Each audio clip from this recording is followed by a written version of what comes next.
ক্ষমা কই খুলনার মানুষে সুইজাল করে কা আজ তো খুলনার বিখ্যাত সুইজালটা গরুর গোস্ত রান্না।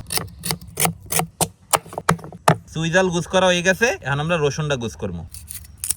রসুন কলম খুব বেশি সেলা যাইবে না। রসুন আর সুইজাল গুছগাছ করা হয়ে গেছে। সুইজাইলতে গরুর গোস্ত রান্দার পান্নে আমরা এখানে 1.5 কেজির মতো গরুর গোস্ত লইছি। এখন এই গরুর গোস্ত আমরা মশলা দিয়ে মাখবো। এখন গোস্তের মধ্যে দিতে আসি নুন, হলদির গুঁড়ি, মরিচের গুঁড়ি, ধনিয়ার গুঁড়ি, আদা বাটা, রসুন বাটা, জিরা বাটা, দারচিনি, এলাচি আর লবঙ্গ।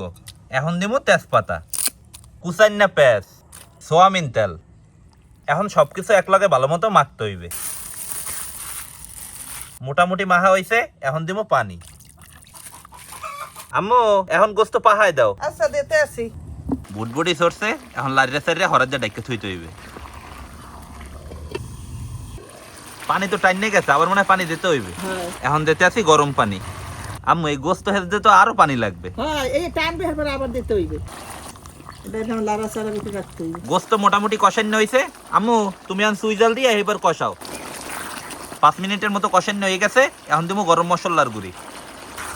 আম্মু রসুনও এখন দিয়ে দাও। হ্যাঁ দিতে আসি। শেষবারের মতো আবার গরম পানি দিতে আসি। এখন জিরে জিরে দিতে হইবে এটা।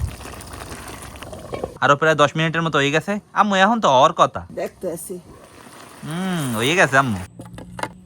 খুলনার বিখ্যাত সুইজালের গোস্ত আজকে মজা করে খামু মনুরা। দেই তো গোস্ত হেজছে নি না বেড়া হেজছে ভালো হেজছে বিসমিল্লাহ বিসমিল্লাহির রহমানির রহিম। আব্বু সুইজালটা যে গোস্ত রানছি সেই হয়েছে কিন্তু ভালো ক্ষমা কই খুলনার মানুষে সুইজাল করে কা এই স্বাদের পান্নি তো করে লিটন ভাই। আমি তোমার একটু খাওয়াই দিই।